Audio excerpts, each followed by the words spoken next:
All right. Hello, champions. And hope you're hearing this, making sure we're recording.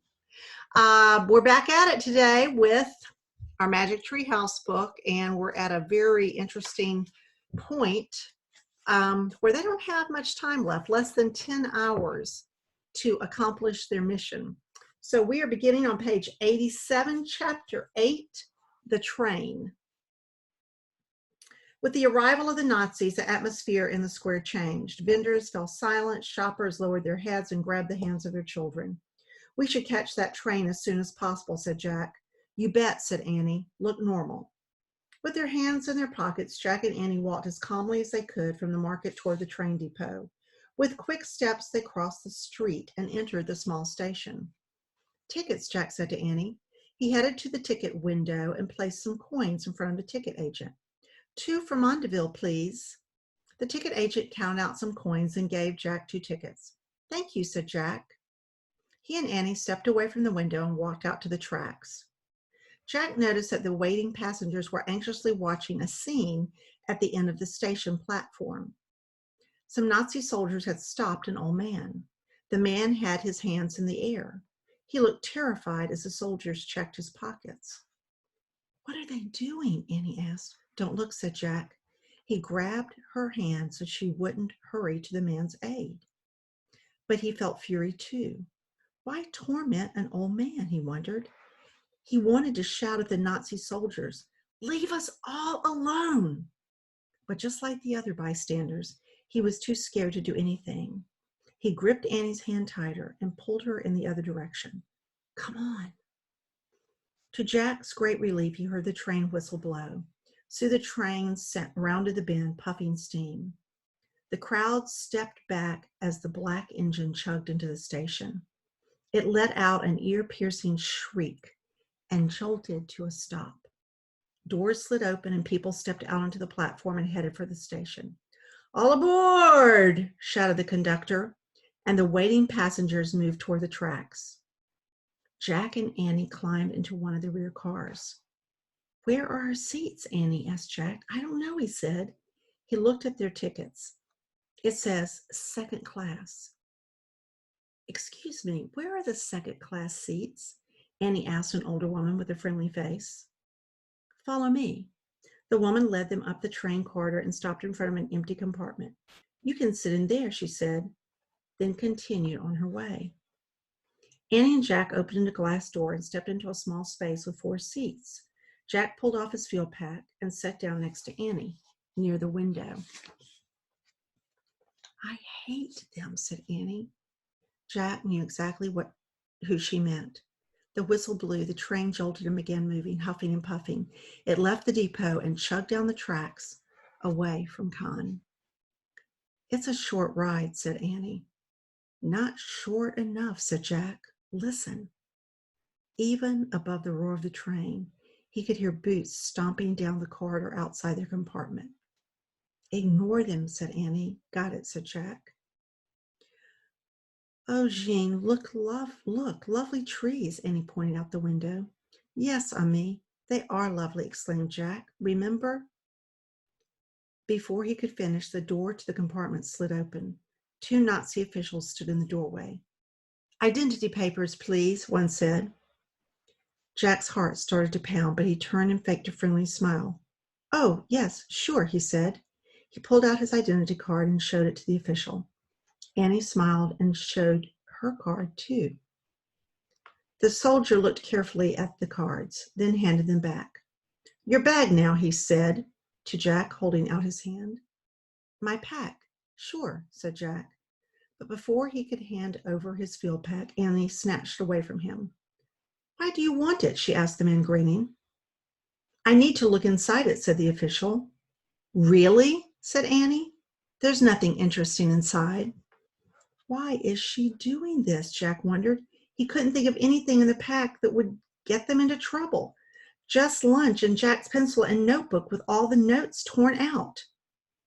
"Give it to me," demanded the official. Annie didn't move.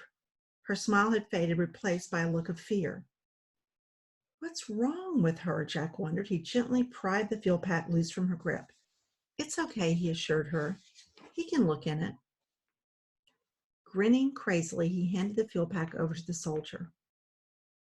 The Nazi unbuckled Jack's pack. He reached in and pulled out the small cloth sack that Suzette had given them. He opened it and took out 2 apples, a chunk of cheese, and 2 pieces of black bread. He handed the food to the other official. Then he reached deeper into the fuel pack and pulled out some papers.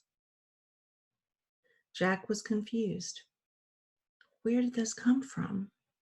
The soldier held up one of the papers. It was one of the flyers, printed by Tom and Theo. Hope and courage. Freedom soon. The soldier put the papers back into the pack. Then he narrowed his eyes at Jack. So you are working for the other side? What? No, said Jack. He looked at Annie. How? Sorry, Annie whispered. I wanted to help them, Tom and Theo. Stand up, the official barked at Jack.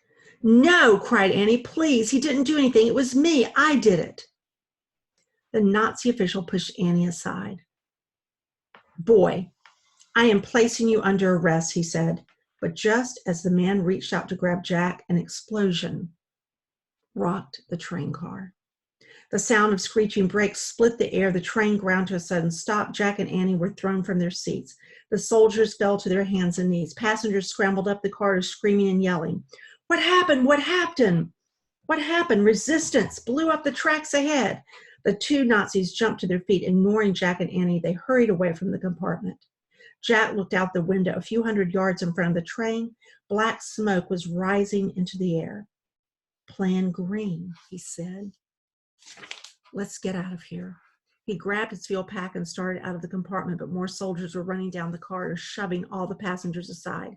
Annie grabbed Jack's arm. The window, she cried. Out, climb out. Jack straddled the window ledge, then swung his leg over and dropped to the embankment below. He reached up and helped Annie drop to the ground too. Looking down the tracks, Jack saw train workers and soldiers running toward the billowing black smoke. Sirens were screaming. Passengers were fleeing from all the cars on the train. Come on, said Jack.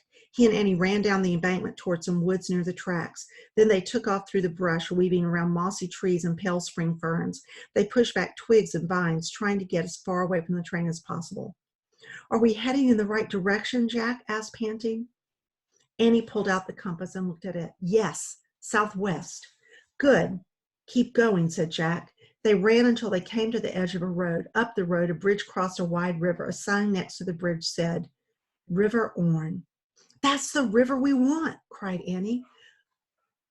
Cross a river to find a cave. Cross it, said Jack. He and Annie hurried to the bridge and raced across the river. On the other side was a small restaurant. A sign on the front said, Sylvie's Bistro. Stop, said Jack, gasping. Before we go any farther, let's stop there, rest, and make a plan. Great. I'm dying of thirst, said Annie. They caught their breath, then they straightened their berets, smiled fake smiles, and walked into the bistro. Inside the crowded dining room, the air smelled of coffee and cigarette smoke. Jack and Annie slipped over to an empty table and sat down.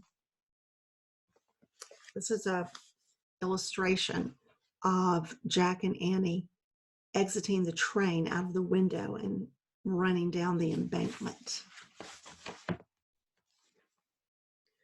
I'm so sorry, Annie said, leaning toward Jack. I didn't mean to get you in trouble. Before she could go on, a teenage waitress brought silverware and menus to their table. May I help you, sir? The girl asked Jack. For a moment, Jack just stared at the dark-haired, rosy-cheeked girl. He was still in a daze, both from being arrested and from the explosion. Can we have 2 lemonades, please? Annie asked. The waitress nodded and left. I'm so sorry, Annie whispered again to Jack. When I went down to the cellar to get our stuff, I grabbed a bunch of flyers and put them in your fuel pack. Why? Asked Jack. Why would you do that? I thought while we were looking for Kathleen, we could do what Tom and Theo did, said Annie. Put up flyers when no one is looking. It seemed like a good... Okay, I get it, said Jack. But we can't worry about their mission. We have our own mission. He reached into his pack and pulled out the flyers. We have to get rid of these. If we don't... Jack's, Annie said, looking over his shoulder. Jack turned around. The waitress was standing behind him with their lemonades. When her gaze fell on the flyers in Jack's hand, her eyes widened. Jack clutched the batch of papers to his chest. Without a word, the waitress put down the drinks and hurried to the kitchen at the back of the bistro. "We have to go," said Jack. She saw the flyers. He jammed the papers into his pack. "Wait," said Annie. "We can't," said Jack. "She's gone to tell someone, like her boss. They'll call the police." Before Jack and Annie could stand up to leave, the waitress burst out of the kitchen with a tall, stern-looking woman wearing an apron. The woman's heavy shoes clomped on the wooden floor as she headed over to Jack and Annie. "My mother wants to talk to you," the waitress said. "Oh no," thought Jack. The woman pulled up a chair and sat down. She leaned forward. "Tell me, please," she whispered. "How do you know Tom and Theo?" We're going to stop right there. And we will begin tomorrow on chapter 9, page 101, the Code Breakers. Thank you so much, third grade champions. Have a great rest of your day and stay safe, okay? Take care.